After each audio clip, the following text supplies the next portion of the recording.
शिक्षित असणं आणि सुशिक्षित असणं हे दोन वेगळे विषय. आणि शिक्षण किती घेतलंय, फॉर्मल एज्युकेशन किती घेतलंय, पण विचाराने तो सुशिक्षित असला पाहिजे.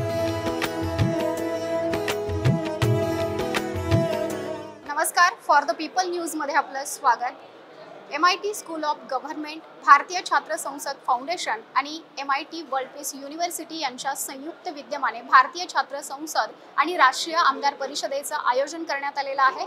या निमित्ताने देशभरातील आणि विदेशातील सुद्धा विविध मान्यवर, विविध क्षेत्रातील मान्यवर या ठिकाणी उपस्थित आहेत आणि विद्यार्थ्यांना मार्गदर्शन करत आहे. जे एक सक्षम नेतृत्व आणि उच्च शिक्षित नेता घडणं किती गरजेचं आहे याविषयी मुलाचं मार्गदर्शन आणि एक देशातील युवा नेतृत्व घडवण्यासाठीचं एक अमूल्य मार्गदर्शन या ठिकाणी होत आहे. आणि याच अनुषंगाने, याच निमित्ताने माझ्यासोबत आहेत उद्योजक असीम पाटील. आपण त्यांच्याशी बातचीत करणार आहोत. सर, सुरुवातीला आपला परिचय मला द्याल?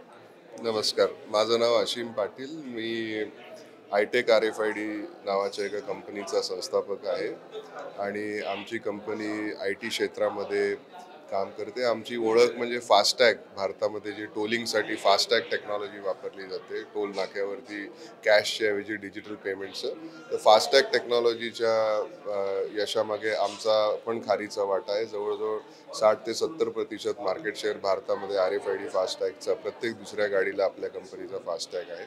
आणि मी एक MIT कॉलेजचा माजी विद्यार्थी आहे. I am alumni of MIT. 1998 मध्ये मी MIT मध्ये मेकॅनिकल इंजिनिअरिंग केलेलं आणि विश्वनाथ कराड सरांचा मी विद्यार्थी आहे. ही माझी ओळख.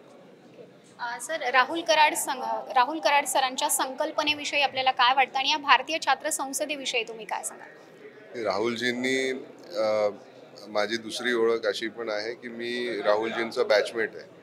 आम्ही इंजिनिअरिंगला एकत्र होतो. तर मला हे सांगायला खूप चांगलं वाटेल की स्कूल ऑफ गव्हर्नमेंटची जी कल्पना आहे, आम्ही सेकंड इयर किंवा थर्ड इयर इंजिनिअरिंगमध्ये शिकत असताना राहुलजींनी ही कल्पना आम्हा मित्रांना बोलून दाखवलेली. आणि नंतर त्यांनी इंजिनिअरिंग केलं. मग ते उच्च शिक्षणासाठी लंडनला गेले. कार्डिफ युनिव्हर्सिटीमध्ये त्यांनी केलं. त्यानंतर हार्वर्डमध्ये त्यांचं शिक्षण झाले. पण तिसऱ्या वर्षी इंजिनिअरिंगच्या त्यांच्या डोक्यात जी स्कूल ऑफ गव्हर्नमेंटची कल्पना होती ती त्यांनी परत आल्यानंतर ती साकार केली. आणि पहिलं गव्हर्नमेंट स्कूल म्हणजे सरकारविषयक आणि पॉलिटिशियन्सना फॉर्मल एज्युकेशन देण्यासाठी, पॉलिटिक्समध्ये फॉर्मल एज्युकेशन देण्यासाठी ही संस्था त्यांनी उभी केली. आणि त्याचंच पोटातून हे भारतीय छात्र संसद ह्याचं जन्म झाला. आज आपण 2024 मध्ये 13वं भारतीय छात्र संसद करत आहोत. मी प्रत्येक भारतीय संसद कधी ऑनलाईन बघितलं आहे, कधी फिजिकली अटेंड केलेलं आहे. आणि असंच त्यांच्या यशामध्ये भर होत राहो. आणि भारतीय छात्र, आम्ही कुठेही गेलो जरी फिरायला तरी आजकाल ओळख MIT ॲल्युमनायची एक होते आणि दुसरं की मी तुमच्या भारतीय छात्र संसद अटेंड केलेलं आहे, असं राहुलजींना बरेच लोक सांगत असतात. आणि ती एक खूप मोठी यशाची पावते. इथून जी प्रेरणा मिळते मुलांना, जी स्फूर्ती मिळते, आणि आपण भारतीय असण्याचा एक जो जाज्वल्य अभिमान आपल्याला सगळ्यांना असला पाहिजे.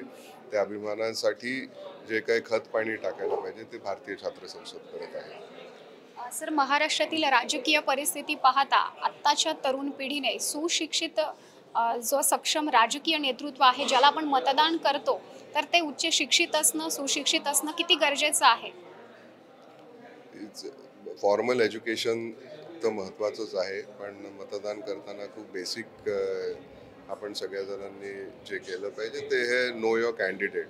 आपण जर आपल्या कॅन्डिडेटला चांगल्या पद्धतीने माहिती घेतली, आणि जसं आपण कुठलाही बिझनेस डील करताना समोरच्या पार्टीची माहिती घेतो, कुठलेही एखादा संबंध जोडताना, मैत्री करताना सुद्धा कधी कधी आपल्याला पहिल्यांदा होऊन जाते, नंतर माहिती घेत असताना आपण त्याचे योग्य ते पुढे जाऊन निर्णय घेतो.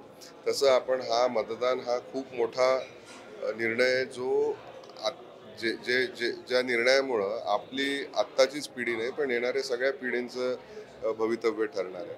तर ह्याच्यामध्ये शिक्षण एक खूप मोठा सहभाग आहे, पण विचारांनी सुशिक्षित असणं हा सगळ्यात मोठा. एखादा व्यक्ती जर उच्च शिक्षित नसेल जरी, पण विचारांनी जर शिक्षित असेल. आम्ही कॉलेजमध्ये असताना आम्ही भारतीय म्हणजे बाळासाहेब भारदेंना आम्ही एका कार्यक्रमामध्ये ऐकलेलं. बाळासाहेब भारदेंचे विचार असे होते की शिक्षित असणं आणि सुशिक्षित असणं हे दोन वेगळे विषय. तर निश्चितच आपला कॅन्डिडेट सुशिक्षित असला पाहिजे. त्यांनी शिक्षण किती घेतलंय, फॉर्मल एज्युकेशन किती घेतलंय, पण विचाराने तो सुशिक्षित असला पाहिजे. ह्याची सगळ्यांनी चाचपणी करून मगच मतदान करावं आणि मगच आपल्या भारताचं उज्ज्वल भविष्य घडू शकतं. अशा पद्धतीच्या राजकीय लोकांना आपण निवडून आणलं तर. धन्यवाद सर. फक्त विचारांसोबतच आणि शिक्षणासोबतच विचारांनी सुशिक्षित असणं सुद्धा तितकंच गरजेचं आहे आणि या भारतीय छात्र संसदेच्या माध्यमातून तरुण युवा पिढीला घडवण्याचं काम राहुल कराड सर आणि या भारतीय छात्र संसदेच्या माध्यमातून घडतं आहे. कॅमेरामन रोहित वनकट्टे सोबत Madhuri Kumkar, for the people news, Pune.